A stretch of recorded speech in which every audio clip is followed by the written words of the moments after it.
हाय दोस्तों, नमस्कार, प्रणाम। प्रीति लाइफ स्टाइल में स्वागत है आप लोग का। कैसे हैं आप लोग? हम लोग थोड़ा सा ठीक नहीं है, कह सके हमारा डिमांड आज पूरा नहीं हुआ है। कहाँ नहीं को पूरा कर डिमांड हमारा? हमारा डिमांड नहीं पूरा करती हैं, बताइए। ये गुटखा खाते हैं ना? सिर्फ 200 रुपया मांगे कि 200 रुपया दिए जा रहे हैं मार्केट में, खाएंगे पियेंगे।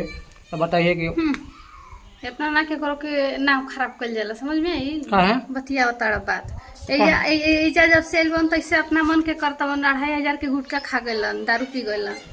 सिखा बताड़ा झूठ बोल रही है। बताइए कि गुटखा दारू खाते हैं, हमें इलायची चबा रहे हैं तो भैया वही खाता इलायची नहीं रची है। इलायची देखिए क्या सुंगर था?